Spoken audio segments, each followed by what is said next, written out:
I'm sharing with you our outside laundry room.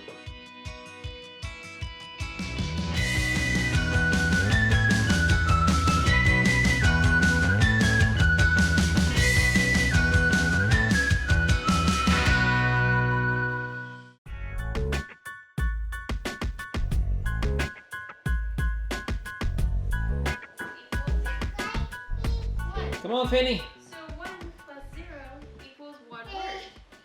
That is when it works. So right here, we're going to write it down. Let's go outside, Penny. Write down 1. Awesome. You want to go do laundry? So, today I am going to be showing you guys our awesome, we love this idea. We love that it was probably 95% perfect, exactly what we wanted it.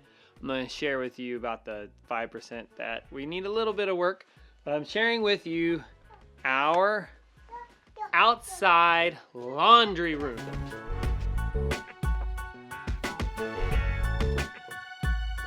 This way, Ben. Okay, so here I am in our outside laundry room. We designed our house without a laundry space inside. I was kind of not sure what we were going to do and how we were going to like it. It has just come out to be so good. It really is nice to be able to walk outside and do laundry. I know that sounds weird, but it just kind of breaks it up a little bit. We like it. And of course, it is a much bigger space than we would have ever been able to fit in the shed to house. So now that it's on the back deck, it's really good. So it's working out great. Warning, I have not cleaned up anything in here. I just came straight in, and this is what we have to deal with. And this is real life living inside of a construction zone. Okay, so as you can tell, our laundry room is both functional in so many ways.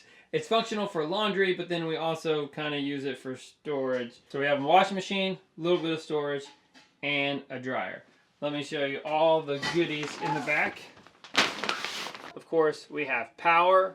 We have a vent. So this is our vent for the washing machine. You need to be able to vent everything. And then, of course, here is all the hookups for it. Works perfectly, hot and cold. There is our propane gas line. Okay, and then I'm going to show you the hub of everything here for all of our hot water.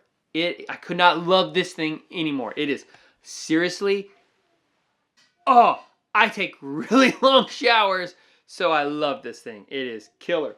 It is our Takagi propane tankless water heater. I love it. Love it, I love it, I love it. Oh, I get to take like 30-minute showers if I wanted to. Because of this one, I'm not allowed to. Which, of course, we got from our friends, Matt Higgins, over at Green Building Technologies. Matt, buddy, you were so right. Love this thing. Okay, so let me show you. So here is the guy. Now, this is an indoor unit that we ended up retrofitting to be kind of indoors and kind of not. So how the venting goes for this is done with our plumber. We had it a little bit different. It was vented out this way and it went out there, but that was a bad idea. We didn't want to do that. So what they ended up doing is, I think the intake vent comes right there, and then the exhaust vents up straight out of the deck. And then, of course, it is fed by propane, so that's where it heats everything up. And then here's the shutoff valve. They did a really good job taping this, and they did a lot better job than I did, of course. Of course, they're professional plumbers. Okay, and so they freeze wrapped this. There are some functions you can do here on this model. I haven't really played with it that much because it just works fine for me. Full disclosure, Green Building Technologies is one of our sponsors because we love them and they're that awesome. If you want customer service, Green Building Technologies is the only place. Don't get your stuff at Lowe's or Home Depot. They don't know anything of what they're talking about. I asked Matt probably 20 questions about this thing. I took pictures of the exhaust, and he replied back, and he told us, no, let's change that, do something different. Even my plumber like tried something experimental, and Matt was like, no, don't vent it that way. Thank you, Matt. Customer service, yes. Here is where the propane goes. So the propane comes in here, and you can kind of see this little ditch that's been formed. We need to fill that in. And then the cutoff valve is right there. That's where the propane goes into the laundry room. Then, two things that you can see. This is where our exhaust fans come from. Our little fart fans from our bathrooms. They come inside this. That was not a part of my original plan. I would not have wanted them to do that. It was the only way to do it. Otherwise, we were going to have to drill the pipe, the exhaust pipe, you know, just like that accordion type for like a laundry exhaust. We were going to have to drill into our 2x6s underneath the big loft. Structural integrity, we didn't want to mess with that, so we decided just to come straight out and come out here. So, not great, but it's going to have enough ventilation that it's going to be okay. And then, of course, now this is the one bad thing. I got to fix this. I need to return a lot of this lumber. Like, here's some of our old shiplap from our shiplap ceiling. The exhaust vent for the dryer comes right there. It has enough room to breathe, but yes, it needs a lot more. Actually, I'm going to pull some of this stuff back now. I just need to do that. Get it fixed. This is not good. So I ended up changing that up, and I turned it. So now it doesn't just exhaust down, it exhausts out. I need to clean out some of that lint, and then I need to add more of a little cage around it with hardware cloth so that bugs and things don't get in there this summer. This outside laundry space is not perfect by any means. There's not a lot of flaws, but there is a couple really big flaws. So let me show you that.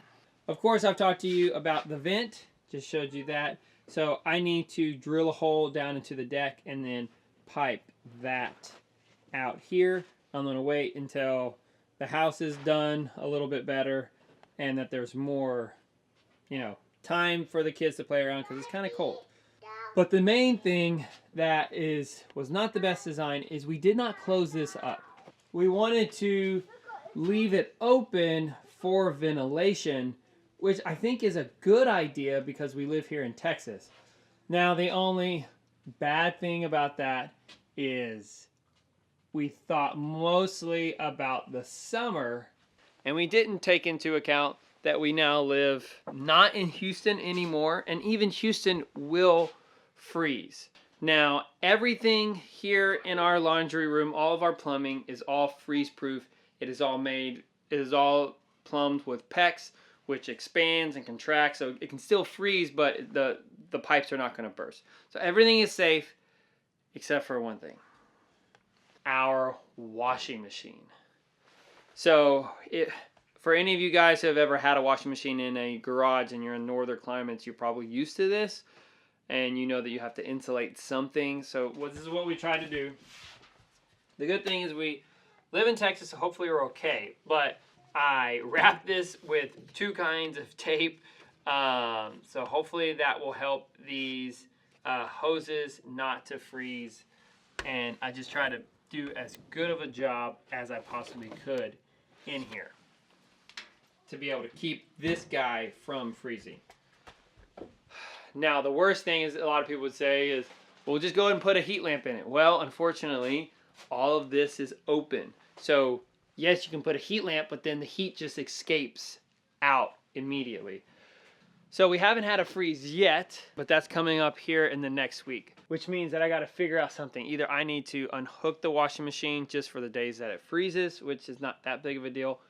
Long term, I do need to seal this up somehow to where in the winter, I seal it up completely so that we can try to heat it and then insulate the walls in there. It doesn't even have a real floor, So let me show you that. So the floor of this is literally just the deck floor. You can see through it. So there's no plywood or any kind of flooring. It is a good choice.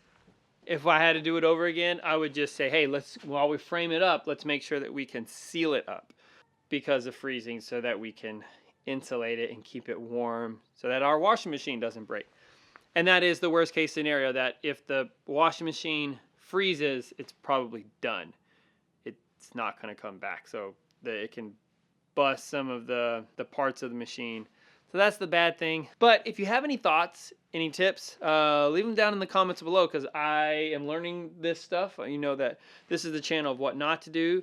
If I can shed the house and actually live in it with some help of some professionals, anybody can do it. So I've done a lot of this myself, and if I can do it, anybody can do it. But you guys are a lot better. And that's why our channel is this. You know, it's better together because you're here. This is awesome. Like I can learn more things faster with you helping us, everybody out. If you have any thoughts, comment down below. Let us know what you think we should do in order to insulate this and in order to seal it up.